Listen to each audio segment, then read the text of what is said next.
Oh, hello, everybody. Welcome to the Gaz Williams Show. I am delighted that tonight, this is quite an interesting show. Mr. Paul Whittington is going to be joining me. Who is he? Well, he is the creator of the brand new Malevolent Synth. Now, this is a synthesizer that was launched at Superbooth and created quite a storm. I mean, it was it was a big hit, one of the big hits of Superbooth. So Paul, and the company is actually called PWM, which I'm sure is most mirthful to Nick Bat acolytes. But that actually stands for, I think, Paul Whittington Music. Well, we'll clarify that when we meet the great man. I'm just checking a few technical things for the live stream, and then we will be ready to rock and roll. Just want to see. Yeah, okay, things are good. We are streaming. And also, I should mention, if you tuned into the show last week, I announced there was going to be a giveaway of the new Bukes Synth Gems 1 book, plus a choice of another from the fantastic range. And we're going to do that. We're going to pick the winner live on the show tonight. So stay tuned for that if you have actually entered. It's now too late to enter the competition. The competition is now closed. Okay. But anyway, thank you very much for all of you who have entered. It's and some really fascinating entries there. The competition was to enter a comment into the YouTube comment section for my show from last week with starting my synth gem is, and then whatever your favorite synth or gem synth that qualifies as being a gem. Anyway, some very interesting reading there. So those comments are well worth a visit if you haven't seen them. Anyway, thank you everybody for joining in live. And we are now, I think, it's a good opportunity to meet our guest, Mr. Paul Whittington. Here he is. Hello, Paul. Hello out there. Hi, guys. Yeah, so let's just get rid of this little doobry off your face. Oh, how little thingy. Yeah, there we go. Let's just move that out of the way. A Zoom thing. A Zoom thing, yeah. Paul. Welcome to the PWM cave. The cave. Of course, the garage. Exiles to the garage. I know. So many small businesses start in a garage. All the best ones, of course. Yeah. So let's just go back a couple of weeks, and we meet in Berlin for the first time at the Superbooth event, and we got various mutual friends in common and stuff. So that was nice. Yep. But really, this was a very important Superbooth for you, launching not just the new synthesizer, the Malevolent, more of which later, but also essentially the company as well. This is your first product, PWM. Yeah. So we've been around since 2018-19, but it's all been R&D, and it's all been kind of hush and under wraps. So yeah, indeed, it was the first time we could announce ourselves to the world, and it was pretty exciting. So I'm right in thinking Paul Whittington Music is that's it. Yeah. That's where it came from. Yeah, I think Nick said it was Paul Whittington Manufacturing. I quite like that as well, to be honest. Yeah. But that's for when you expand your range outside of music technology, and when that path for absolute global world domination. That's it. Well, I do have a plan to take over the world. So yes, that's all in good time. But yeah, we just say PWM because it's obvious. It fits with synths. It's cool. It's easy to remember. Yeah, that's great. So the Malevolent, then. I mean, wow. So talk about naming a synth with intent there. I mean, I have a Dreadbox Abyss, and that definitely does take you down to the depths of the abyss. So I'm assuming then that the name Malevolent is some kind of clue as to the sonic character of this synth. Indeed. So it's supposed to be kind of dark and burbling and filthy and kind of and down there. But it'll do your soaring leads as well. So it's got character. We want to make instruments that sound like things that people could enjoy, make new sound, and so that's the idea. Yeah. So I should just mention, really, just for this chat tonight, is going to be mostly about getting to know Paul. We will. He has got a Malevolent in front, as you can probably give us a note just to verify that.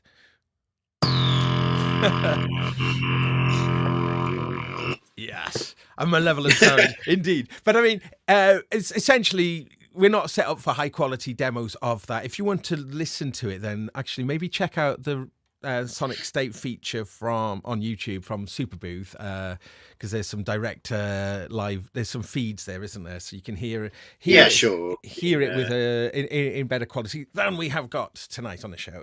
So it's more, this is more of an informal kind of chat, but I think what was really interesting is when we met, we just had all these like really fast conversations, and there was loads and loads to talk about. So we will veer away from the Malevolent, certainly, into all sorts of areas, including, you've teased me about a time you've ended up naked up a tree after a gig in Cardiff and said no more. No. We will come. So stay tuned, folks, to find out why Paul was naked up a tree. But yes, but first though, let's just stick with the Malevolent, as I'm sure the audience are going to be really interested to know more about it. So there is the underlying synth, or part of the synth, has come from Future Sound Systems, who... That's right, yeah. So I partnered with them on the making of this. They had a little project called Brunswick a while back, which was a single oscillator synth, really quite simple. And with their help, and also with my other colleague Ben Supper, we've built that out into a 2-oscillator, more complicated thing. And then we've designed how it's sort of all laid out, and made a thing out of it, attached a keyboard to it, put some USB on it and stuff. Yeah, made it into a proper instrument. So yeah. Now, Future Sound Systems, Finley Shakespeare's company, Finn and Robbie, Jamie. Yeah, Finn and Jamie. Finn's been on the show, so Finn's a friend of ours, and a very talented musician in his own right. Finley, phenomenal performer. I love his music. I love it. Me too. He's on tour with Blancmange at the moment, you know. Yeah, amazing. Supporting Blancmange, all over the country. I actually saw him support Blancmange a few years ago, and as much as I like Blancmange, I just thought Finn's sound, because he was using all his modular stuff live, it just sounded absolutely incredible. And he's a very dynamic performer. So it's quite interesting having somebody who is so very much a performing musician be also a designer and creator of pieces of music tech. It's I don't know that many. I mean, I know Ken Macbeth can be dragged out to do some performances, but I'm not sure about how many of them the manufacturers are actual performers. That's quite key. Yeah, Oz from Expert Sweepers. Sorry, carry on. Sorry to cut across. Finn and I met at Focusrite, and actually a lot of the people there at the time were musicians as well, and I'm indeed. I've played session, back in the day. And the story that you teased is when I was in a band as well. So yeah, it is good. I think you make better instruments if you make them so you want to play them. I mean, on this thing, for example, we've put a load of performance features in. It's got a joystick on it rather than wheels, and we've done some different stuff with that. Like, you might think, push joystick forward, it makes, just adds modulation. Well, in this case, you can use it to add glide, and you can have different speeds of modulation and stuff like that. So it's an instrument you've got to learn how to perform with, and that comes very much from being a player. So I mean, for people who haven't actually seen the Malevolent, should we actually get it into the shot just so we can, so people can get a little bit of a gist of it, because it's a pretty compact little thing, isn't it? I mean, just move the camera around like this. Yeah. So I say camera. Yeah. This is, I'll cut to me so people can look at me whilst we. No, I'm moving slowly, viewers, because I've got a load of wires in the side of the laptop, and if I move too fast, we'll lose the I'm giving them my best at the moment. Okay. Right. Is that enough of it, do you think? Yeah, that's great. So there we can see. So what is that? Down the side of it. How many keys? 25 keys, 2-octave keyboard? It is 32. Oh, it's a 32. Yes, it is. Here am I. 32. And 32 now. Oh, and actually, if you just slide it across, we can see the Future Sound Systems logo just on the end as well. You can just over here. Yeah, there we go. So nice. We've put powered by. It's like Intel inside. Powered by Future Sound Systems. Right. Yeah. So we got plenty of patch points along the top as well. That's it. Yeah. So one of the design ideas was that this row at the top here is mostly outputs, and the next row down here is mostly inputs. The idea being you take a triangle LFO, for example, and you put it into the FM1 of that, and then the knob immediately beneath that, you can control the amount of it. So it's sort of a logical layout. A lot of synths have knobs here, patch bay here. But we've tried to make it make a bit more sense. So where you're patching two, I guess that is more like a kind of modular approach, really, isn't it? It's like a bunch of modules laid out in that way, I suppose. So just give us a little overview. It's a 2-oscillator analog synth. That's it. So it's a digital side control, and it will actually power off USB. I'm powering off USB now, in fact. But everything from here, this sort of bit here is kind of like your MIDI to CV converter. So you got pitch, velocity, and gate coming out of this little slice on the left, and then everything from here all the way across is pure analog modular. Nice. There we are. So oscillator here, envelope here, mixer, VCF, amps, control, amp out, and final patch out on the end. Right. So being powered over USB, MIDI over USB? Yes, indeed. I can do this, and I can show you the back. Oh, yeah. Let's have a look. What we got there. So you've got line out, phones. Nice. That's it. Phones. Clock in and clock out. Great. Yes, analog clock. Oh, so you've got the option to power it off a DC adapter if you'd prefer as well. Yes, it comes with one. Right. So you can do that. One of the nice ways of doing it is to take a USB power bank and just use that to power it. It's actually dead smooth as well when you do that. So great. It's a really nice way to do it. So I mean, any of the knobs output any CC values, or is that part just all totally in? No. So as I say, pure analog, and we don't do anything with any of the knobs between here and here. Okay. No, but this stuff though, so joystick here, and there's an arpeggiator on there, and all that stuff's going out over MIDI. That's over MIDI. Yeah, nice. And you can use it to control stuff as well. It's got a hold. And am I right in thinking you can local off as well? You can, yeah. Yeah. You just hold a key down while you one of these buttons down when you turn it on, and you can use it as a controller. I've got so that's that. I mean, then so you're powering it off. I've got an Integra plugged in. You know that? Oh yeah. So that's a velocity sensitive polyphonic keyboard. Right. Just happens to be on a monosynth. Yeah. So, okay. So it's almost like two products in one in a way. Then you've got like a sure. Well, we really want it to live well in your studio, and if you've got this thing in front of you want it to be as versatile as possible, as well as sounding damn good. So that's the idea there. So tell us about the oscillators then, because the oscillators you've got FMable. What? I'm just remember now what there is on the oscillators. You've got various waves. Is they switchable waves, or do you have to patch out the waves for different wave? So we've combined them together. These I don't know how well this is coming over on here, but you basically turn them on and off with these buttons here to combine the waves. So that's everything turned up. That's the filter. That's the self-oscillating filter. So you turn on a saw for number one. I've got a bit of modulation going on there. Let's turn that down. So that's just straight saw on there, and then you can add in a triangle, and it combines them together, and add in a pulse. And you get that combined, and then you've got the same thing over on oscillator 2. So you can have a total of 6 waveform types mixed together, which also come up individually on here, so you can patch them out and do what you like with them as well. Are both oscillators identical? Yes. Right.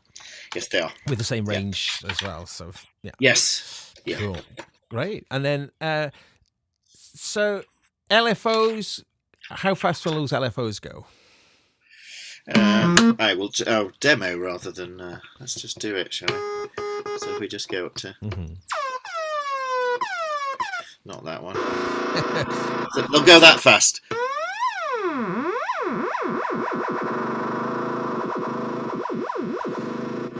just a bit So, below the.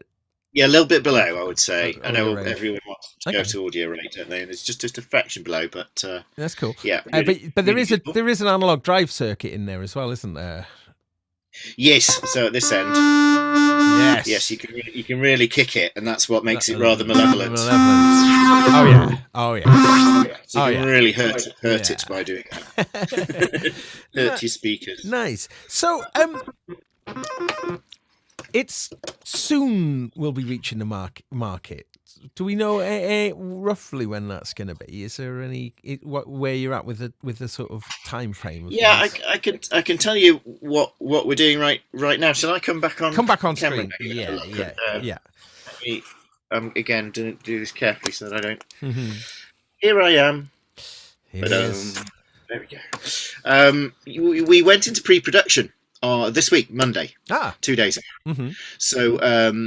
So the next job is to pre-production will be 100 units, and they are primarily to go out to reviewers and magazines and distributors and stuff as I build out and get more people on board to help me sell this.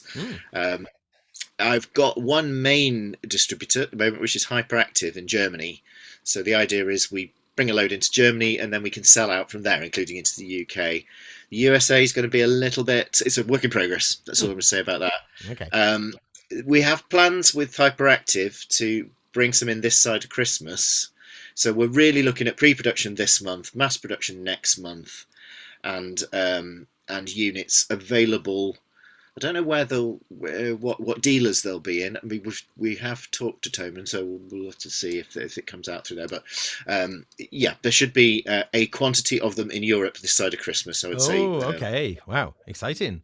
Late November. That's the target. And now, if I don't make the target, everyone's going to kill me for not getting them ready in time, aren't they? Especially if they've got them on the Christmas list. Now, this may be a new company, but you've been involved in the industry for quite some time, haven't you? Could you give us a little bit of an explanation of where you've actually appeared from? Because you've appeared fully formed. There must be some some sort of history there that needs to be divulged.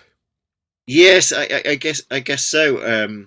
I lived my formative years in the north of England, but in 1998. Everyone will be able to work out how old I am, I suppose. I moved to the lovely Bedfordshire town of Leighton Buzzard in Beds, which is where I am now, which is where this garage is, to start working for a chap called Richard Watts of Evolution Electronics. Right. Some people may remember the MK149 and the 249. Yeah, and I had the one with the eight encoders on. Yeah, 49 with 8 encoders, 49 key and that. So that's where I began. Interesting. There was a spell there where I buggered off for a bit and became a session player, which is one of the tales I told you out there. I think I mentioned. I played on a couple of things that people might have heard. Oh well, go on. Just tell us that there. What? Oh, right. So yeah, I did. Yeah, so the thing that most people will know is the Office, Ricky Gervais, The Office. So I was the piano player on that. Wow. Wow. So in what context? So anytime you hear piano, that's you then? That's the theme. So the theme tune. Yeah. Oh. Yeah. Flipping. So all right. Wow. The old handbags and glad rags. Yeah. We did it before Stereophonics did it. We did it before them, you know. There it goes now. That thing. Oh, flipping heck. How about that, ladies and gentlemen? Just a little thing that you did a few years back. My goodness. Playing that on the Malevolent as well.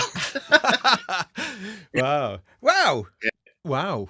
Okay. Yeah, that was a fun day. It was amazing about that because he showed us some of the rushes of the show. I was telling someone else this story earlier today, and we all sat there in the room, you know, to one side of the telly, and he put this thing on. And if you've got to think back to before The Office existed, we just couldn't work out what on earth was going on. We thought, this isn't funny. How on earth is this going to be a show? You know what I mean? Because the concept of it was quite radical, wasn't it? I mean, like fly on the wall. Yeah.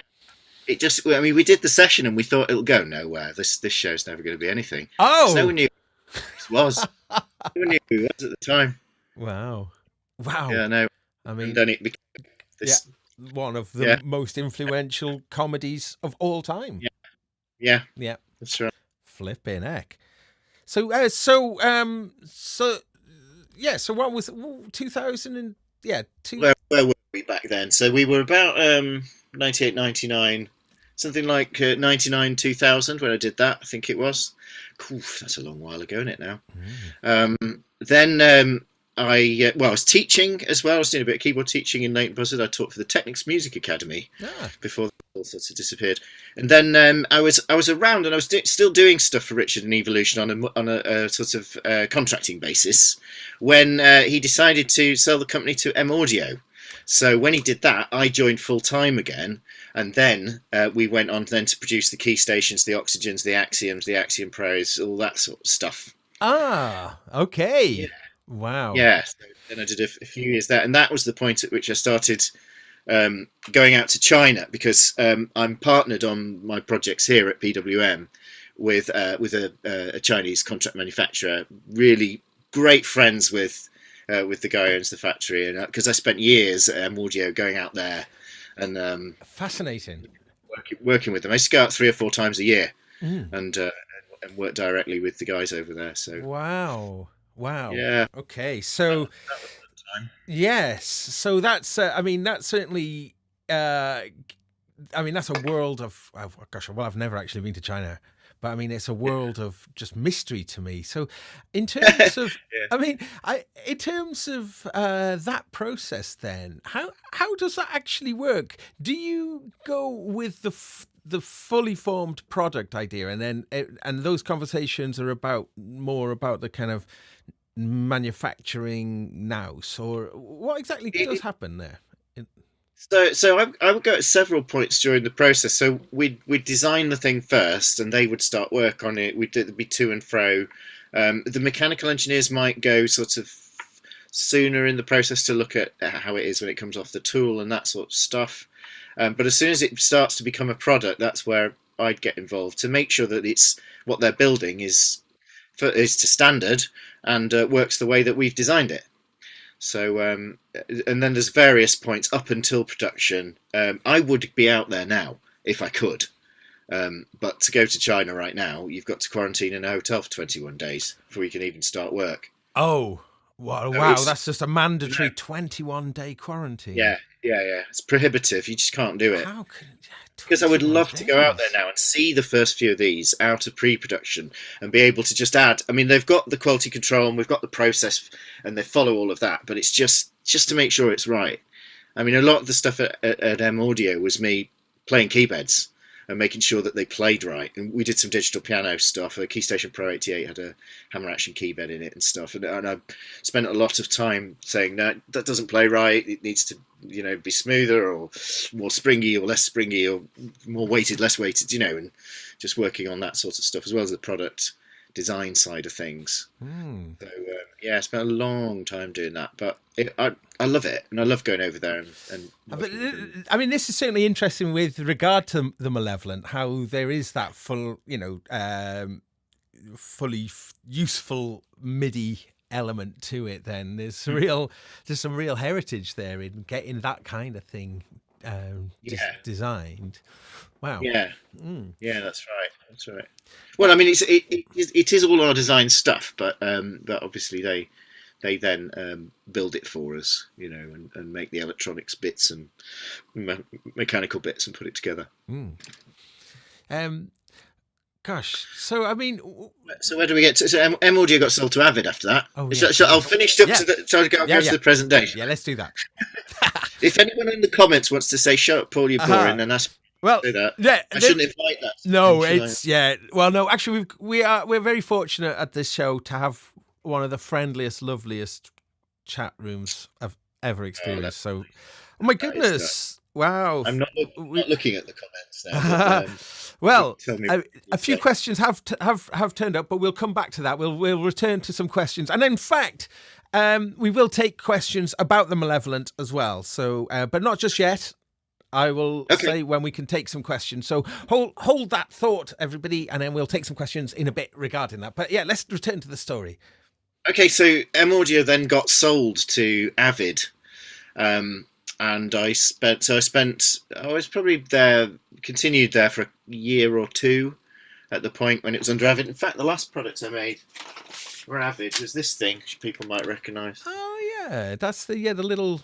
Yeah, the low profile. Yeah, I was quite proud of that one because I designed and specified, how this keybed would go, this sort of half height, but with piano style, but rounded fronts. It's a really nice, handy thing. That I like that. I don't know if they make it still anymore. So anyway, so I left Avid and then I went over to Focusrite Novation and spent 6 years there. Wow. And that was smashing time, really smashing time. Great bunch of people, great companies to work for. So which what product span of that? So I wrote a list at one point, but I haven't got it with me. But Impulse was a controller, Mini Nova was a synth, Base Station 2. I have one of those up there. Did Circuit Mono Station. I did quite a lot on the Launchpad Pro. That was when I was spearheading. A bunch of things. Oh, the last thing I worked on. Oh, Peak. Oh, just that little thing. With the late great Mr. Chris Huggett. Oh yeah. And then the last thing I worked on was the SL Mark III, I guess, which is the most complicated MIDI controller I've worked on. I've got one here. Oh yeah, it's a cracker. It really is. It's amazing. It's like a Swiss Army knife of controllers. And it's got the killer feature because it's got 8 different sequences that you can run on it. Yeah. But it's got that thing where you can globally change the key and the scale of all the sequences simultaneously. Yeah. And when you do that, it's magic things happen. I got to do that again. I'm going to do something with the SL soon on my show again because I did try to do it before and when I was just not as familiar with it as I am now. So a lot of the time I've done my shows, I've been extremely unfamiliar with the thing that I've got and flapped around and failed in the most embarrassing ways. But the audience, being lovely, have always been very kind to me through those flappy moments. Wow! So that's a really incredible CV of being involved with some fabulous kind of genre I've been very defining lucky to walk that path. Really, it's been fab. I've loved it. The reason, so then what happened and why I started this was really, it was a sort of an age opportunity thing. I sort of looked at my career and thought, well, I've been doing this for 20 years for other people and I'm about 40. So if I look forward that way to where retirement might be, it looked as if I was sort of in the middle. And I thought, well, there's no better time than now. So, I want to do something. I want to get, and I've established PWM as this kind of collective way of working. So I want to bring in people and sort of collaborate on things. And so hence Finley and Jamie and Ben on this one.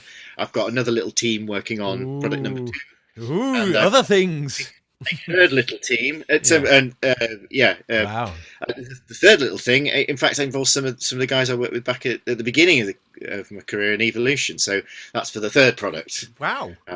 Gosh. So PWM, watch this space. There's going to be different things. More to come. And interesting then. This collaborative approach then is quite unusual. Will they? Oh, maybe it's a bit too early to say, but I really like seeing the logo of Future Sound Systems on it. I love that sort of display of the collaboration. It's big love basically because they're brilliant, and so we've combined their ideas and my ideas and Ben's ideas, and that's how we've made it. So why not? Well, now we've mentioned a little bit about. Back to the Malevolent, back to projects. I'm just gonna pull back to Wagyu. Thank you very much. Has sent a tip over as well, and he says, He says, I like the sound of this synth, but zero need for the keyboard. Any chance of a 19-inch rack or large Euro rack module version? So maybe that's something that just... You might hear that being said a few times. We hear that typically when a lot of... Yeah, I mean, I do. I get it. If the demand is there, then we'll have a look. We wanted to make a whole keyboard instrument for the first product. A standalone. Yeah. Get out the box and you can just play. And obviously it's pre. Yeah, some people call it semi-modular. You can.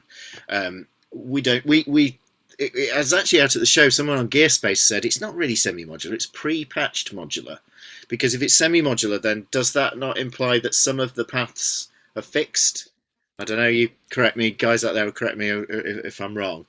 Whereas this, you can patch in any form. I think calling it pre-patched modular suggests. Yeah, I think interesting. I think it does suggest that that it is a patchable thing and that you can repatch it. Okay, interesting. This is sort of just that's a curious one, isn't it? Because I've got various like things called a semi-modular error bus. It's the easier term to use that people will do. Oh, okay, I get it. You know what it is. So, some of the advertising really says that. I think says semi-modular, which is it's fine. It's all good. But the thing is that it exists on one PCB. That thing on the top. Gotcha. It's not strictly separate modules, but that shouldn't be any disadvantage because the power rails top and bottom and so on, and that's how you'd power a bunch of modular in a rack anyway. So now we talked a little bit about like availability, but is pricing, is that something that's all quite fixed now? Do we know roughly what this will cost people? I have to remember because I need to quote it correctly. So provisional pricing, manufacturer's suggested retail price. I get told off if I say what I think it'll sell for in a shop. I'm not allowed to say. Right. But the MSRP $499.99, including VAT in this country. When we have it available in this country. Okay. It's €579, including VAT in Europe. Okay, so it may well be a little bit less than that, possibly in the shops, but we can't mention that. Okay, okay. So I'm just going to use this moment just to return back to last week's show and the competition, and I'd like to just actually work out who the winner's going to be. And in the subject of fairness, I'm going to explain exactly how I'm going to do that, because I've been figuring out the best way to do this. So in last week's competition, we had Mike Metley on the show, who's the author of the new book, Synth Gems 1. And the competition was you had to type in my synth gem is and what your chosen gem is. Now, I from when I sort of ended the competition, there were 34 valid entries. So what I'm going to do is I'm going to use a number generator on my iPad here, and it's set from a range of 1 to 34. I'm going to click generate, and then we're going to look at from the point of which the first comment was made. We'll count to whatever number it is. Do you think that sounds all right, Paul? It makes sense. Makes sense. Yeah. Okay. You generate a number, you count down the comments, that's the winner. That's the winner. Yeah. So that's how we're doing it, folks. So someone, maybe they will be watching the show. We'll soon know. So I'm going to click the generate button, and number 10. Number 10. It's come up with number 10. So I'm going to have a quick flick to my YouTube comments, and then we'll have a little look. Let's see. This first. Ooh, exciting. Let's see. Who is the winner? Can I even go? Yes. Right. Should have had the comments all neatly in front of me now.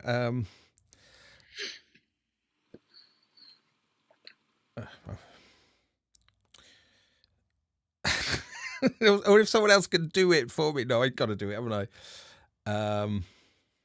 Right. I'm just figuring out how to do. I'm looking at it, and I don't know if I'm seeing my. Yeah, okay. 1, 2, 3, 4, 5, 6, 7, 8. You want me to play some incidental music? Yes, please.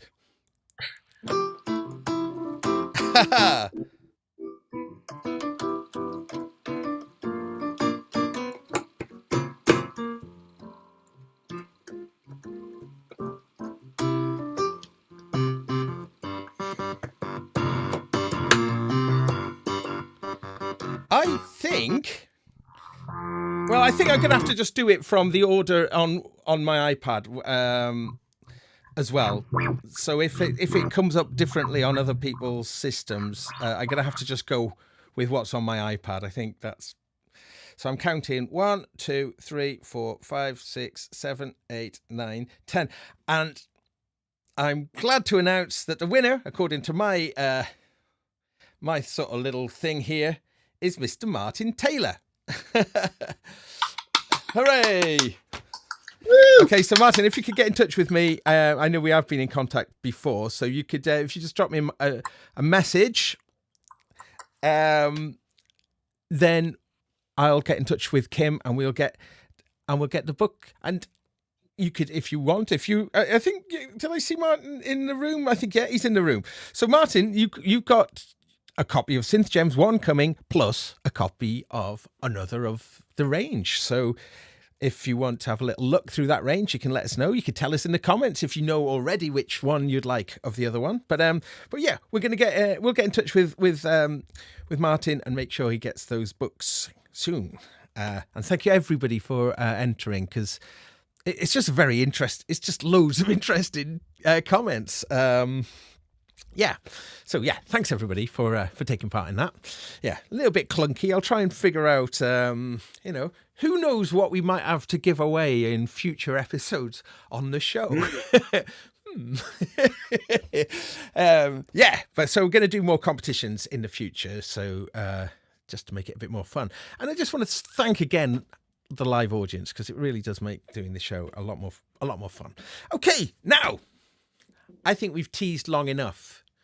This naked up a tree shenanigans in Cardiff. I was in Cardiff today. In fact, I was in Cardiff today and yesterday. So nobody knows this story apart from people I went to prison with. No, yeah.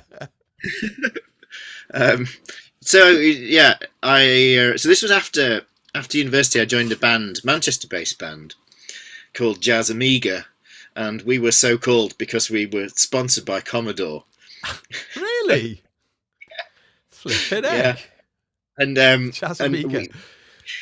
we had an old Hindburn bus from Blackburn or Accrington area, and we'd taken the back out of it, and we had bunk beds on there. And we were an 8-piece sort of Blues Brothers-ish sort of jazz and funk kind of outfit. So obviously on keyboards, but we had a trombone and it's a little horn section, and singers and whatever you drum and bass, you name it. And we usually did our own stuff, which is just party covers, and we play Chester Brannigan's and we played Cardiff Brannigan's as well, funnily enough. Do you remember that place? I remember it. Yeah, Brannigan's play. And Chester Brannigan's actually. That was the first Brannigan's I'd ever been to. I think the Brannigan's is gone now. I think, isn't it? Oh, I should imagine so. I mean, so this would be like a chain, like a pub chain. I graduated in '96, so this would be 90. Well, yeah, we've been 97. It's probably the year after I graduated. I spent a year basically with this. I was a professional musician, making my entire living travelling around the country with 7 sweaty men on a converted Hindburn bus, breakdown all the time. And because we were all readers, a lot of the guys were ex-Leeds College of Music, and so we're all readers. So we'd occasionally do a reading gig of some sort. So this was a working man's club, and I can't tell you where because I don't know. I know it was Cardiff, and it was the outskirts of Cardiff somewhere, and it was a working men's club, and we'd been on that night, and we just worked as like this was in a working men's club. The turn would come with sheet music, and hand the sheet music to the band. So we were that band. We were the backing band for the evening. And so Baptism of Fire, it's in 6 flats. Off we go. Simply the best, and all that.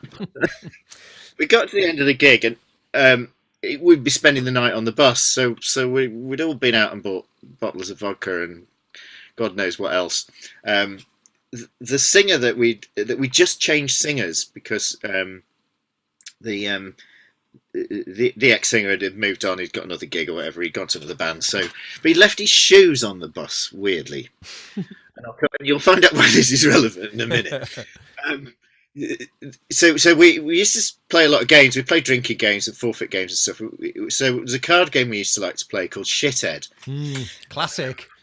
Yeah, absolutely. So after this gig, we're all sat in the bus, but pretty bored, just playing Shithead and. Should we drinking. Just in case people don't know what that game is, because it does have a few other names as well.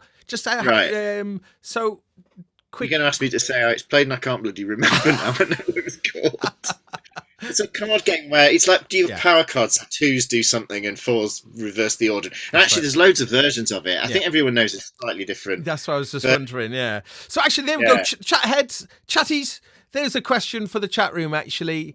Shithead. What else is it known as? Or if you do, in fact, know that game. Okay. Anyway, on with the tale, though. So we decided that the forfeit, we were playing several rounds of it, and a person got knocked out every time. So whoever was last, the forfeit was to get naked, put on the ex-singer's shoes, climb up a tree, and then phone up the ex-singer to tell him that we were naked wearing his shoes.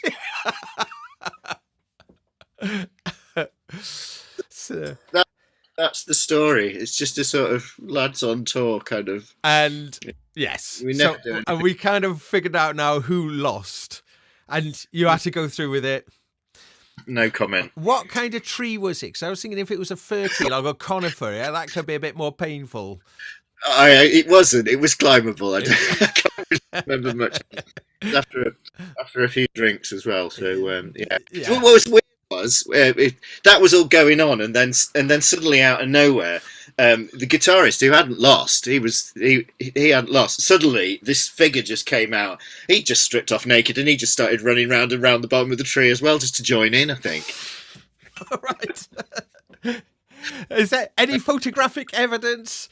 No, it was pre-mobile phones. Yeah. And it was mobile phones, but it wasn't camera. Before camera phones, because you must have had a phone up the tree then. Well, it was a mobile, I suppose, and you took that up the tree and phoned him up.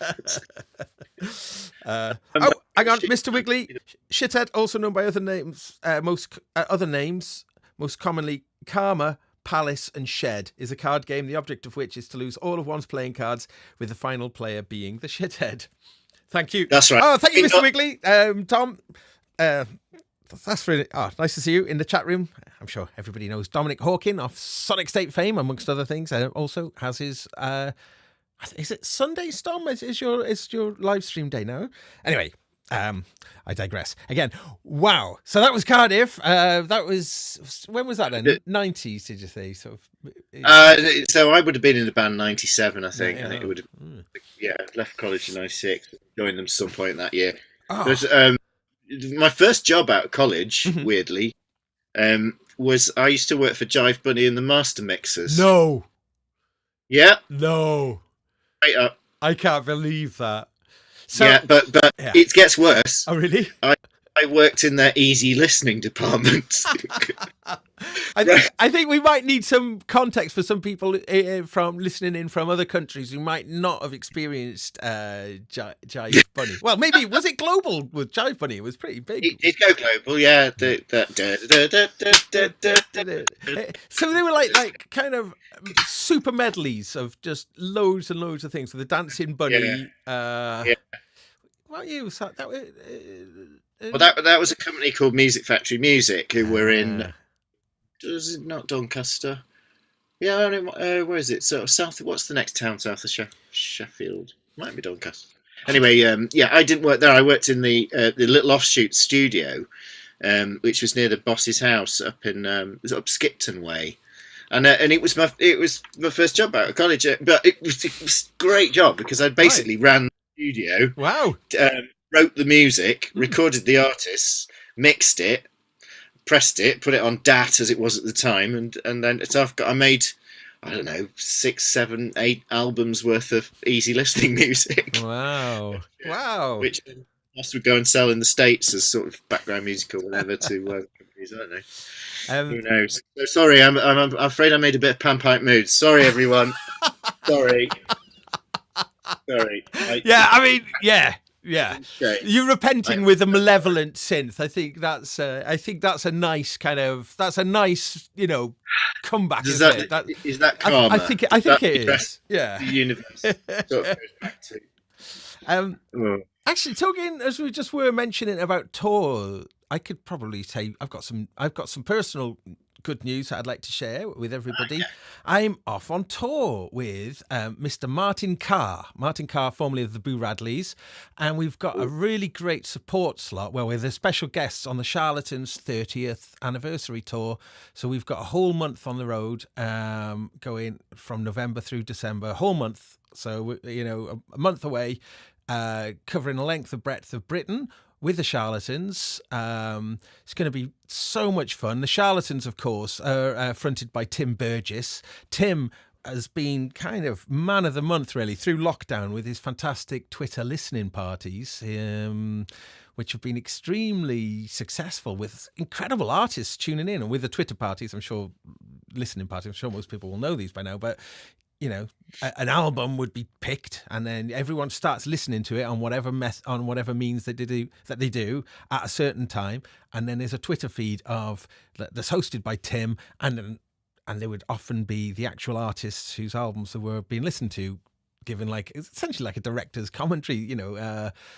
And it's been a huge success over Twitter, over the lockdown time. I think they've done over 860 listening, albums over this time. So, but it's been a really fabulous thing, as everyone didn't know what to do during all this lockdown nonsense and blah blah blah. That these listening parties have been a really lovely way of people being able to communicate directly, ask questions to the artists of making some of their favorite albums. So I think there's going to be a lot of goodwill shown to Tim and the Charlatans on their 30th anniversary. I'm expecting there to be some serious backstage party action. That's what I'm hoping for. So I'm really excited about this one. Well, naked up a tree sort of action, or yeah, it's that's the after party. But yes, Martin, the winner of the competitions, in fact, is just saying put up some tour dates. I should probably do that somehow. So if anyone wants to come and catch that show, it's going to be all over the UK, I think. I know Scotland, maybe not Ireland on this tour, but Northern Ireland, but certainly Scotland. Lots of gigs, mostly in England, I think. Maybe some. There's. I think the first one of the tour is in the Buckley Tivoli in North Wales, which was the venue that I grew up nearby and went. That was I've never ever played there, and it's quite a small venue compared to the other ones. But the Charlatans used to play there when they first started, so I think it's really nice to go back there, and that's going to be the start of the tour. But it's going to wind up in Brixton Academy in London, which is a legendary venue that I've never played. I've never played. I played the downstairs, but not the main bit. So yeah. So anyway, sorry, I digress. But that was my news. I've been sitting on it for a few weeks, just whilst rehearsals have been underway, and I wanted to make sure that I was definitely going to do it, because I've don't want to blurt out about doing stuff and then not. But Martin Carr, fantastic songwriter, and in fact, he'd been the subject. His most recent album was the subject of one of Tim's Twitter listening parties as well. But the set that we're going to be playing will comprise of tracks that he released under the Boo Radleys as Boo Radley's tracks, including "Wake Up Boo" for those of you who know that song. Really good, fun song to play. Boo Radley stuff, then Brave Captain, which was his act after he left the Boo Radleys, and then his more recent stuff, which is under his own name, Martin Carr. Just having a quick look in this chat room. Original Synth says, hey, you saw Motorhead at the Tivoli. Yeah, I saw loads of great bands in the Tivoli. Buckley. That's a funny venue. It's just like, yeah, it's massive in my life, the Tivoli. So playing there. Oh, I could tell some stories, but actually, I've just realised they would be very unsavoury. Yeah. Go on. Have you got one? Go on. I've just got one that might get me in prison if I was to tell it, though. So. Yeah, I've got a couple like that I wouldn't say on the podcast, but yeah. Yes. So anyway, sorry, that was my digression there. Thank you for sticking with me there, Paul. Cool. So right, let me just think. So let's talk a little bit about music taste then, because I'm kind of curious about. So you've had, you were like you've been playing keys for a very long time, and presumably with a good degree of proficiency, sort of with certainly playing jazz, funk, that kind of stuff.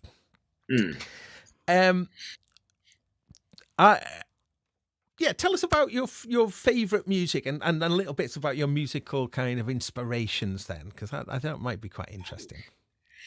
Yeah, well, my favourite band's Red Hot Chili Peppers, to be honest. Who I saw in the Buckley Tivoli on Mother's Milk tour, maybe. See, so they played, yeah. So was it Mother's Milk or was it? Yeah. Sorry. Anyway, I'm gonna have to have a look when they played there now.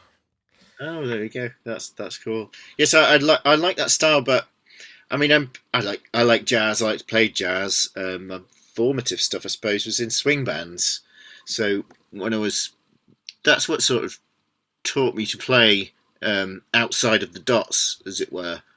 So I was in the Leeds Dance Orchestra and the Gordon Tetley Swing Band. Oh, really? Yeah, when I was 16, 17 at school. Oh, wow. Okay. Yeah. So that I used to play.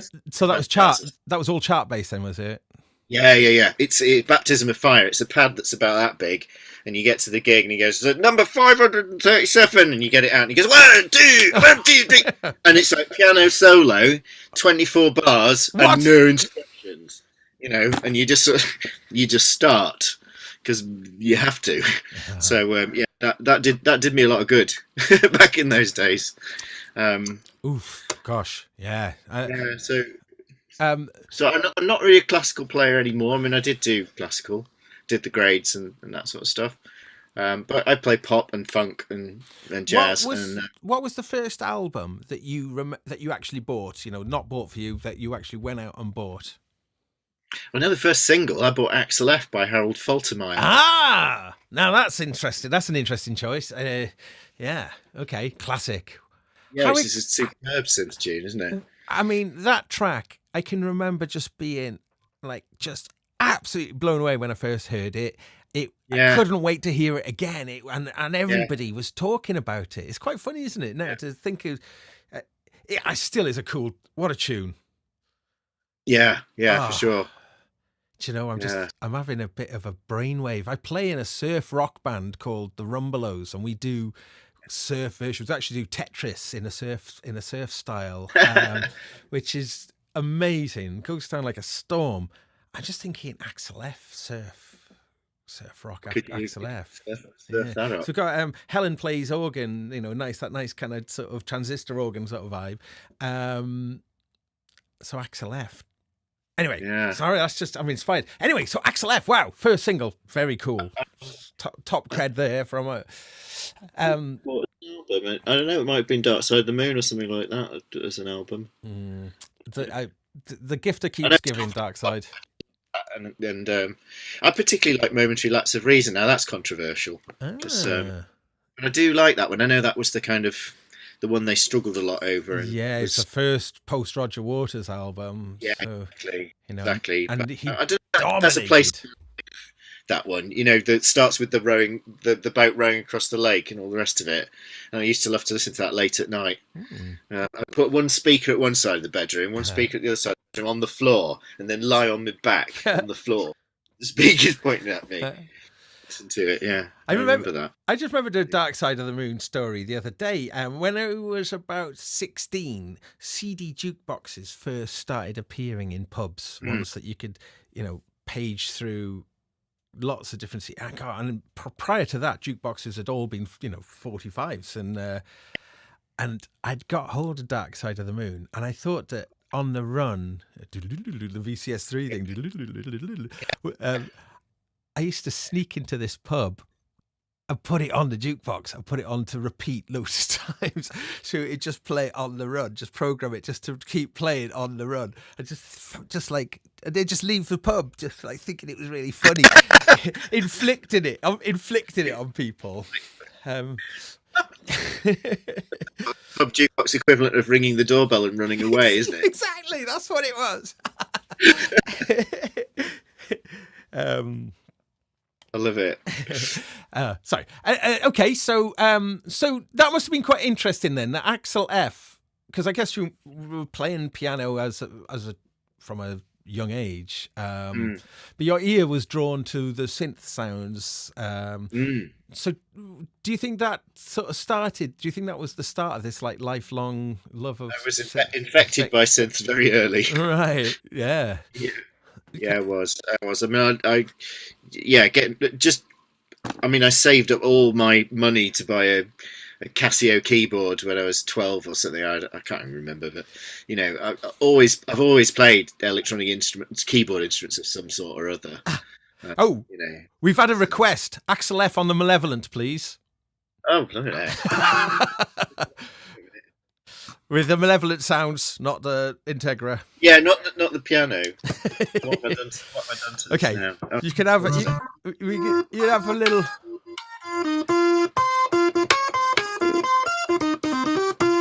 Yeah, come on, everyone.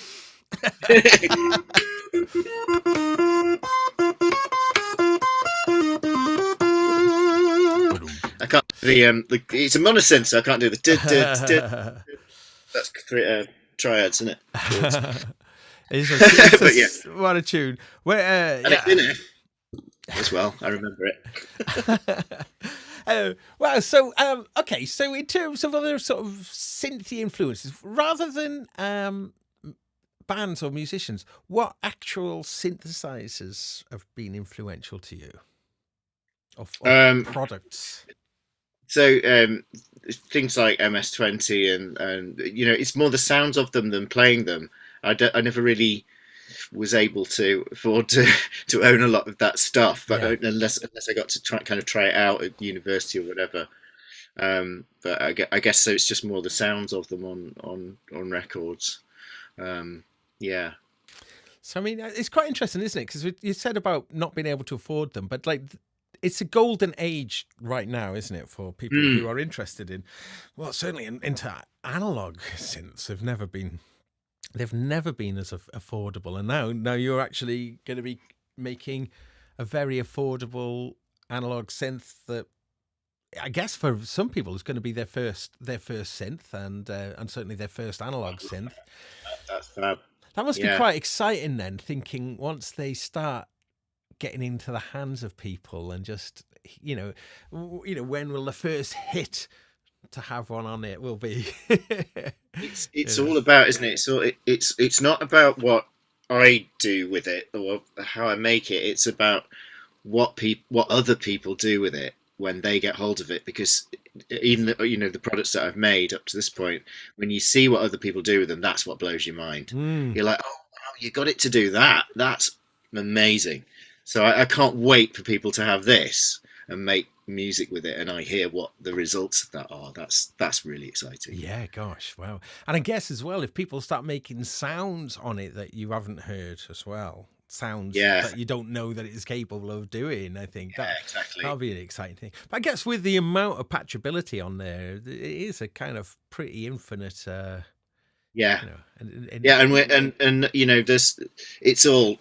it's all bits of components, so it will obviously have weird corners and odd things, and if you patch this in this certain way, it'll make this really weird noise, and all those are yet to be found. And they're all in there ready for everyone to discover them. So I'm looking forward to people finding those and using them musically. I'm being a little bit distracted in the chat room. It appears that our winner of the competition is going to be putting the books forward for a charity raffle, it looks like.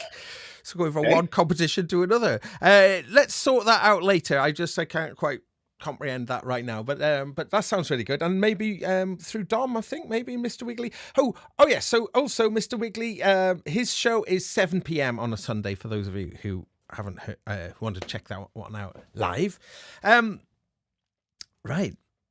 Oh yeah. So David Sverchek is asking, what type of filter does the Malevolent have? Now that one, you mentioned the MS-20. I think it's the same one, is it? Yeah, that's probably the closest. So it's a Salon Key 12 dB. Salon Key 12 dB. Simple. Right. Simple electric. Right. So it does burble. You can't. I don't know how well that comes across, but you can hear it kind of. It's a low pass. It's not a multi. Is it a multi-mode filter? That's just it is. You just patch it. So it's normal to the low pass, but you can just pop a cable in, just go across the band pass or the high pass. Ah, cool. And it will go into. Will it self oscillate? It will. Yeah. It actually does it very easily. So that's it. Just doing it right there. Again, you need to record that properly, then you can hear it go down into the brown range. Nice. So was the Salon Key, was that part of the original Brunswick design? Yes, I believe so. I'd have to check with Finlay on that for the details as to where, how that's evolved. It's down in the component level stuff for that. Yeah. And I believe so. No, nice. So it's going back on the Malevolent now, which I'm sure, again, a lot of people are going to be really excited to get the Nick Bat, he really liked it, and he told me so after he'd. I actually clocked him. He was there after he'd filmed the piece. He'd come back, hadn't he? And he had a set of cans on. Yeah, he went and wanted to have a little go, and I thought, I'm going to stand back. I went and sat over the way and just sort of watched and let him do his thing. Yeah, let him do his thing on it, and he did seem to be enjoying himself. Yeah, because is it? Am I right in thinking that you absolutely can do pulse width modulation on it? With yes, both. Got a shape mod, so that applies to all of the waveforms. The shape. That's what I was going to say. So the shape mod on all of the waveforms. Yeah. So really, with being able to then combine those waveforms and have the shape mod applied to them, there's infinite amount of tonal possibilities, I suppose. Yeah.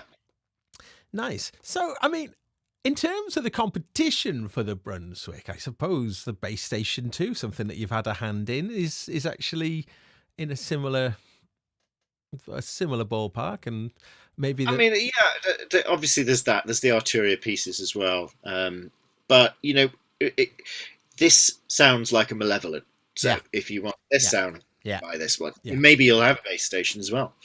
And that's cool. And that's what I really like about this kind of product. Synths need friends. We all know this. Synths need other friends. You don't want to have an orphan, a lonely child synth. It's like synths need their friends around them. So that is that. So you can justify it, everybody. You can justify it. If you need any kind of justification, is that your synths need company when you're not around. So so they can quietly sort of chat amongst each other. They do. It's true. I think synths are really more fun when you have different characters. I mentioned the Dreadbox Abyss. That is an incredibly characterful synth, so much so that you wouldn't use it for many things. But the things you use it on, it really makes itself known. It's a very distinctive synth. I'm most fascinated to see what they're going to do with the Abyss 2 when that finally comes out, which I think will be some point next year. But of course, the Dreadbox Nymphus was another of the hits at Superbooth. Did you manage to check that out at all? No. So no, I've done shows before, and I've always had other people, being with the company or whatever, you've got like one or two other people with you. At this show, it was me, myself, and I. It was a suitcase with 2 Malevolents in, and a bit of black tablecloth, and that was it. So I had something to achieve there. I wanted to speak to all the people, and I wanted to talk about Malevolent. So I got very little time really to get around and look at the other stuff. I paid George though over at UDO. Let's give him a shout. Yeah, fantastic, great synth designer, brilliant product. Fabulous, fabulous. And George is going to be coming on the show at some point in the future. We got a little thing planned, so that'll be fun. I'll be watching. Yeah, I'll go in the chat. yeah. I was just like, because that's the thing at Superbooth. I was only there for 2 days this year because of kind of some travel restrictions, and it just wasn't enough time at all. It was it was a really fantastic show. But it's wonderful, isn't it? And I know you've had Andreas on and chatted to him, and the whole ethos behind it and everything is fab. Yeah. It's more like a mini festival than it is a trade show. And I've done NAMM, and I've even done some of the electronics ones like Comdex back in the day, and some of those. Wow. And Frankfurt, of course. And Frank, forgive me, Frankfurt Music Messe, but it's finished more or less, isn't it? Really. And it was always tough, wasn't it? That one. I never did Messes, so that's something. It was massive, and obviously it had all the. The great thing about Superbooth is it's about electronic instruments, isn't it? So it's our bit that we love, and it's all that, and then it's all it's all the people. We're quite a small community, aren't we? And we all know each other, and we just walk up and have a friendly chat with. I mean, I had some great times. Guys from FL were over there, and I had the Presonus Studio One guys next to me, and we would like make little bits of music together. And I took the Malevolent over to FL and played with it over there with a guy made a great friend called DJ Zardonic. Don't know if you saw him. Yes, he made a big splash at the festival, and he's got that weird helmet that he was wearing. I know. Well, he makes you ask me more about music that I like. I love Nine Inch Nails, and I love Trent Reznor, and I love his stuff. Zardonic's stuff is like it's like high energy metal sort of dance, I suppose. I don't know. He has a name for the genre. I'm not very upon that, I'm afraid. I did like his music. He really liked the Malevolent. Well, I mean, someone, so, it would look. I think he would look right rocking a Malevolent with that kind of crazy outfit that he wears. Yeah, he has like jack plug leads coming off his mask, doesn't he? Yeah, he was a dude. I liked him. He was cool. Yeah, I mean, I often mention that I think the community is very strong and very supportive. Something that I see time and time again, really, is just a lot of cooperation and just between different manufacturers. I don't think happens so much in the bigger corporate sort of world. No, we have competitors. There are competitor products. Like you might say, Mini Boot is a competitor to this, but I'll go over there and chat to them about it, and it's all very supportive and friendly. And I want them to win as much as I want me to win, and so we all it's kind of the tide that raises all sort of thing. There is that feel. Everyone supports one another, and because people are doing genuinely good work in this industry. The designs are great. So the most you might do is if someone comes up with a feature or something, and you've been working on something similar, and they get it out first. The most you'll do is, shucks. Yeah, that's all you'll do. And basically you'd still go over to them and pat them on the back and say, "Well done, that's brilliant." Wouldn't you? Yeah. So I do love that. I love my job. It's a great world. It really is. So I mean, you've alluded at these other products coming out, and I totally understand how you can't go into that in any detail, but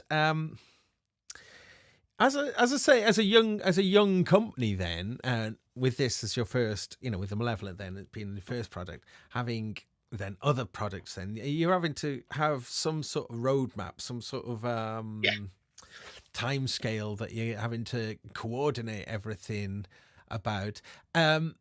You see where I'm going with this now. The next Superbooth is actually sooner than the previous ones, May 2022. Yeah. No, we know. Yeah. So, so like for manufacturers, So will I have a new product at the next Superbooth? well, In an ideal world, mm, yes, but that would be quite tight. Just tight. knowing where I'm scheduled. Yeah, it's It would be brilliant, wouldn't it? If I've launched this at this Superbooth, and it is the show. That, as far as I'm concerned, that's what I'd love to do. That and I mean, even if you could just I mean, like George brought the Super 6 over in, was it 2019, and it was in a semi-working state, you know. And I think, I remember going over and seeing it and chatting to him. Yeah, so I mean, I don't know if you have to be 100%. I mean, anyway, that's a commercial thing that I don't understand really. No. I just like seeing loads of new things, because you know there is something, isn't there, about music technology which it is an exciting world that is constantly changing. I was talking to totally. I went sailing this morning. I was meant to have a rehearsal that got cancelled, and ended up going sailing in the Bristol Channel, which was really fun. It gets a bit hairy out there, actually. But we were talking. I was talking to my friend. He's very much. He doesn't watch news. He doesn't. He'd rather be out in his boat. But I was telling him that one of the things I really like about music technology is that it's such a nice thing to immerse yourself in. It really, God, when the big news, the horrible news, the dark, horrible news is kind of getting in your head, it's like, oh, I'm going to just take refuge in music technology. And then there's always news and always things going on to distract and keep me fully kind of engrossed and away from the nasty stuff. But I like seeing new firmware for things that I haven't got. I'm always quite curious just to read about what the latest things are, irrespective of whether I've actually got these things. Just have that kind of interest in this world. So I guess then with the Malevolent, then having a small digital part, the MIDI side of things, and the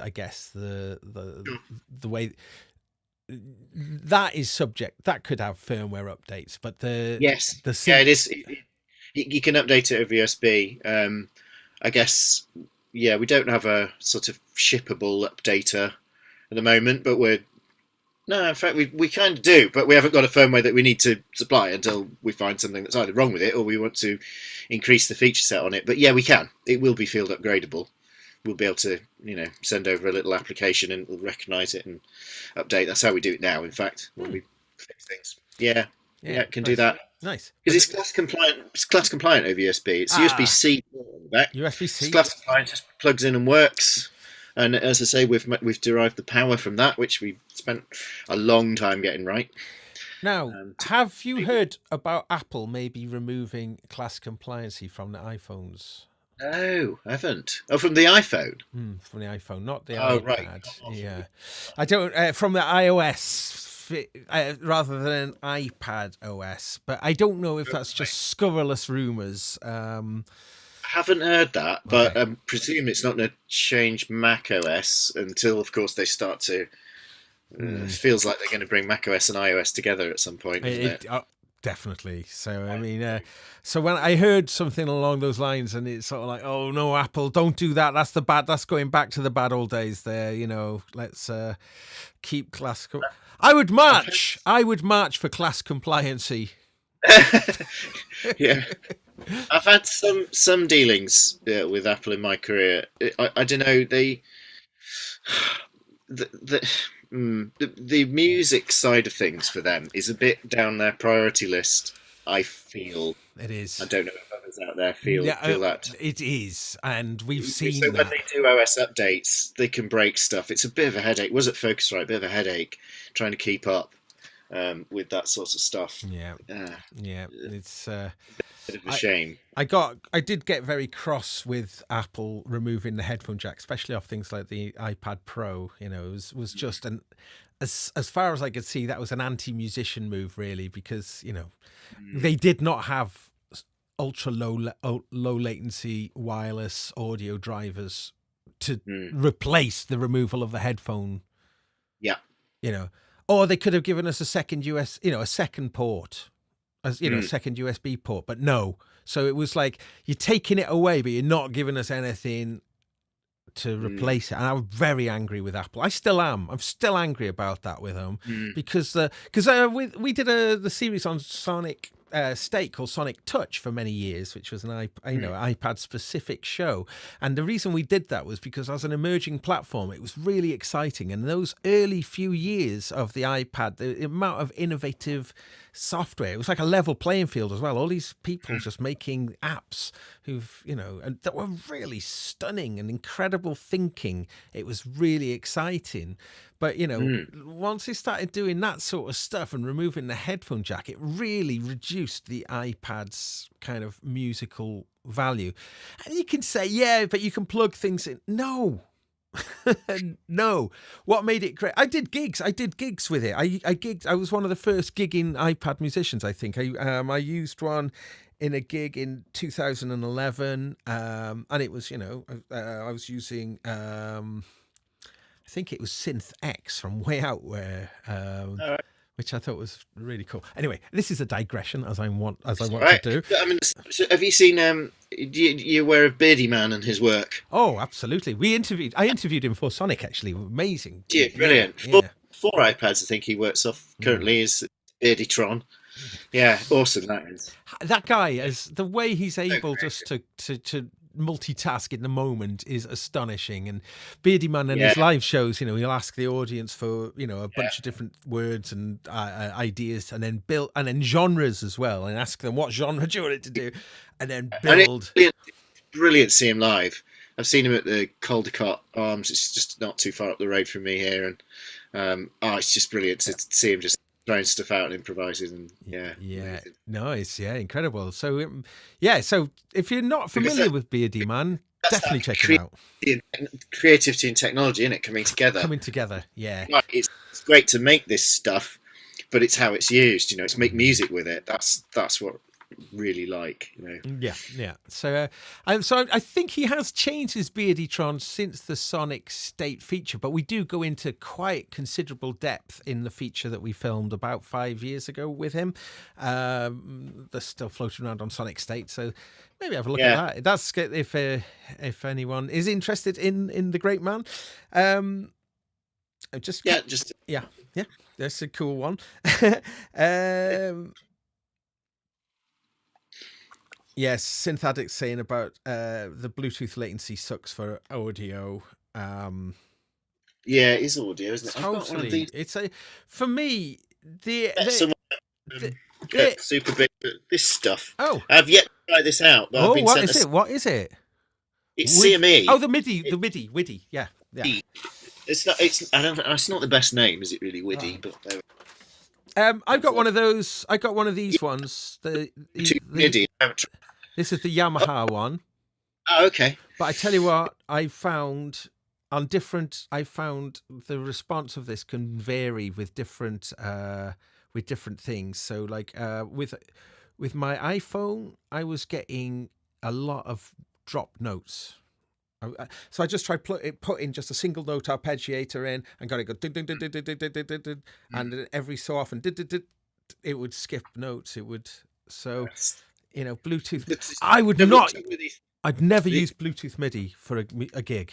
I would never do that. I don't have anything reliable enough yet. The thing is, if it drops one note, you can't use it. It either works or it doesn't. Right. It's one drop note. Yeah, then it's ultimate fail. That's letting you down. It's letting the musician down. Yeah. So someone says Widdy sounds like the Buck Rogers. Tweak you, Widdy. Oh yeah. Okay. So Widdy is great, says Synth Addict, but MIDI. Oh, good. Okay, yeah. Well, I've yet to try it, but I'm looking forward to trying it. I like the team of people I met. I forgot his name now, but I met him at the Bitwig party. Yeah, it's CME, interesting company, aren't they? They are, yeah. Mm. Yeah.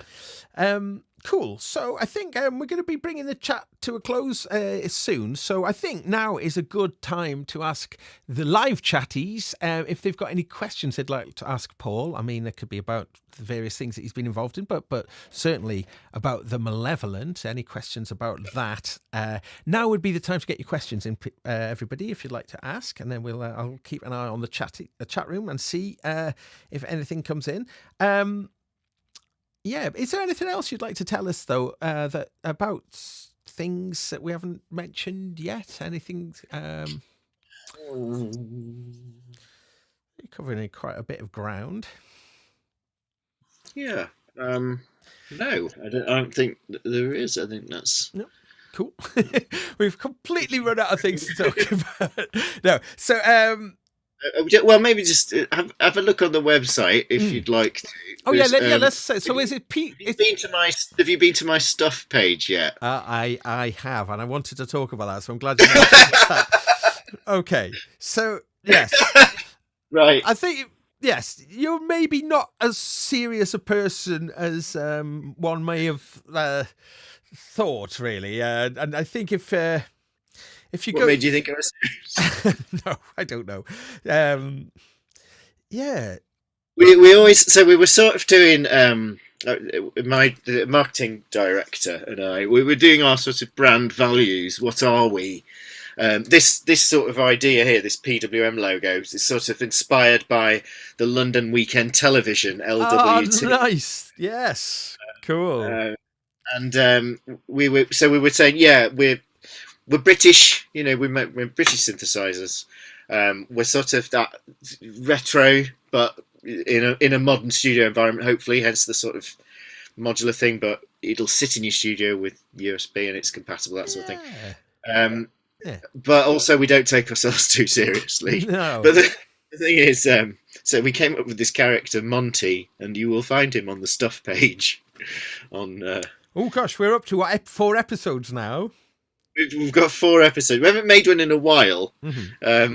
But yeah, by all means, have a look at those. So the website is 1pwm.com. Yes. Oh yes, there on the t-shirt there. Because you can't buy 3-letter .coms anymore unless you're very rich. Oh. You can't get them. And anyway, PWM is a German petrol pump manufacturer or something like that. Okay. So we went for 1pwm.com. Yeah.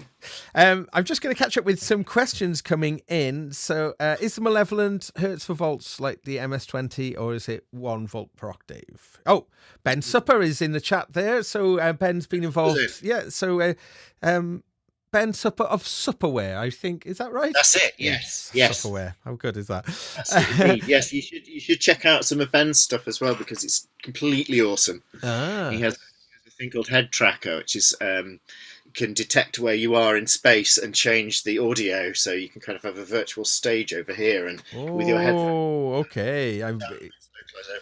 Genius. Ben is genius. So how would we find it? Would that be what's Ben's? He's Supperware.net. Supperware.net. Okay. Okay. Original Synth is asking: was there any specific vintage synths that you wanted to get close to?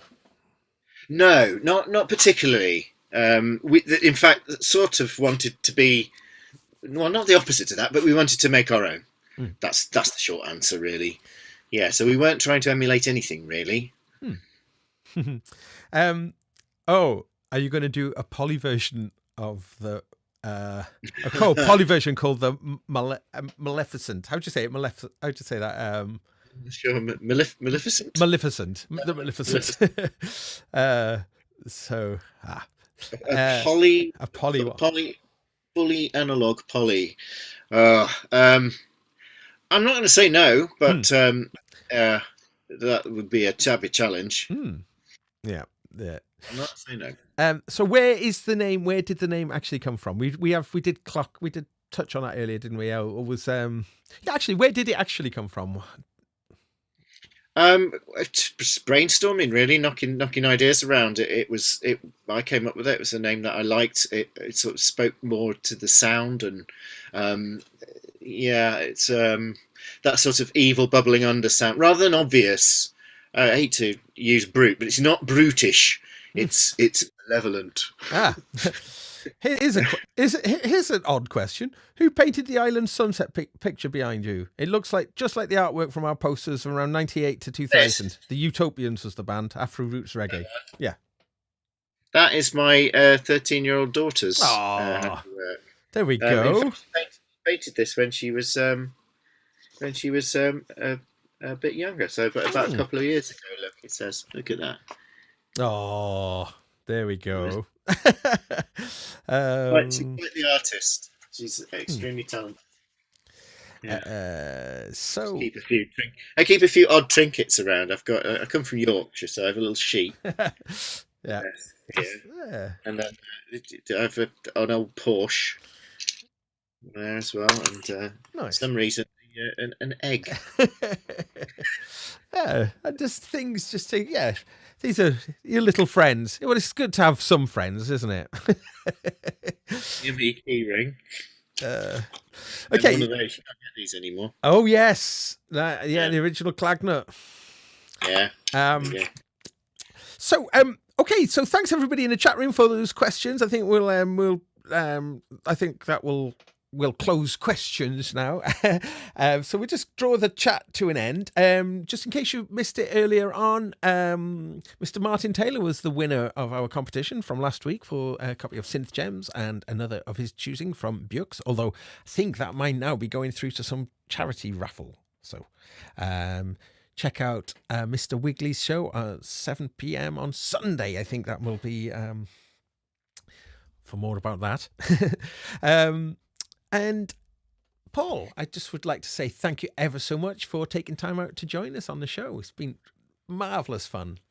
Thanks, Gaz. It's been really good fun just to meet you, and I'm thrilled that you've had me on here. To be honest, it felt really chilled and nice. Obviously, I haven't had to leave home, so I'd love to visit you down where you are some point. Absolutely, that'd be nice. I mean, I'm intrigued at what's all behind you there. I want to come and look at all that. Oh yeah, it's the setup I've got working in here now. It's taken a while, but it's working really sweet. So I'm really enjoying it.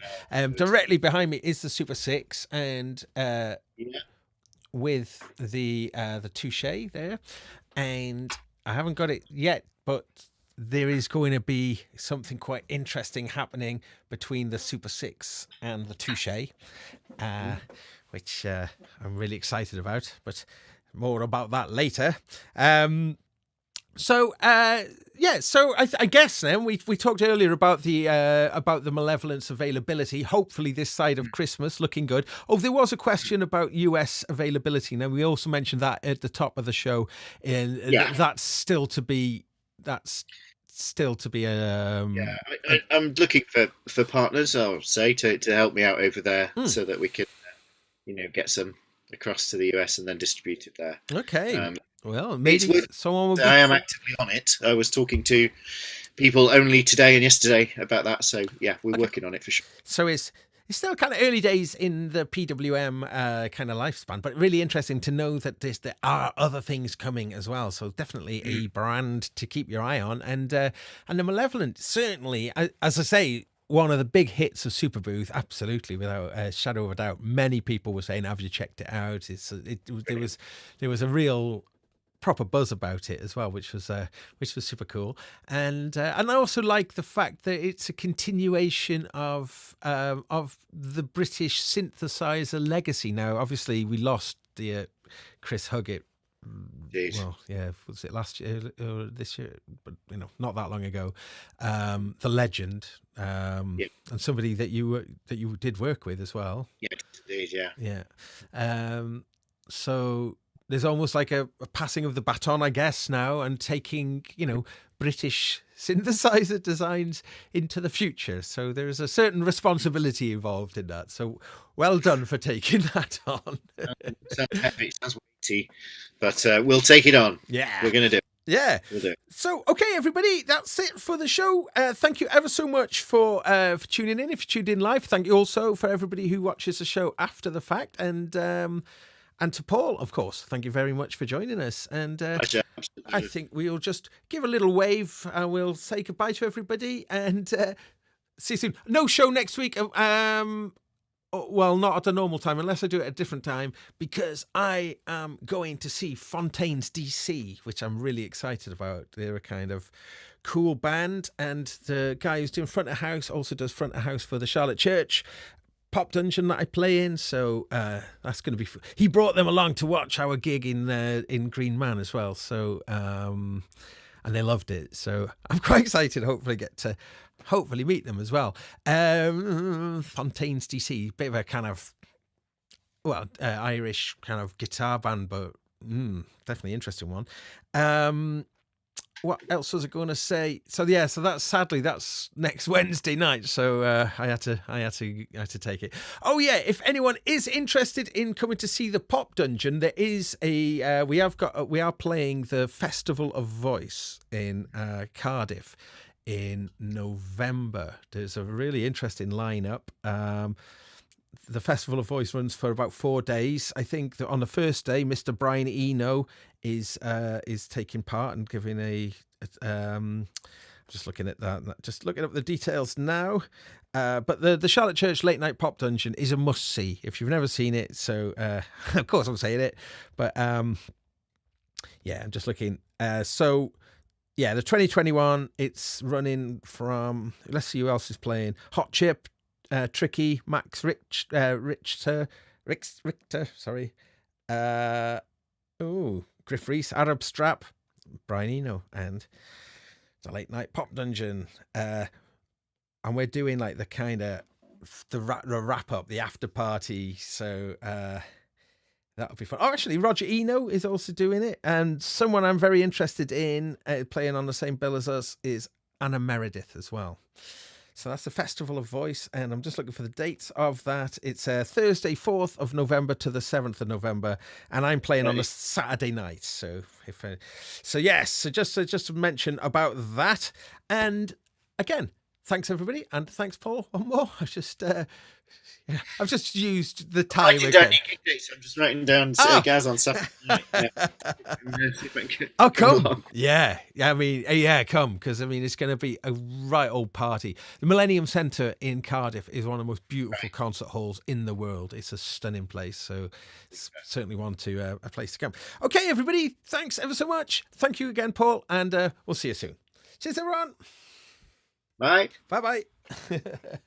Whoop.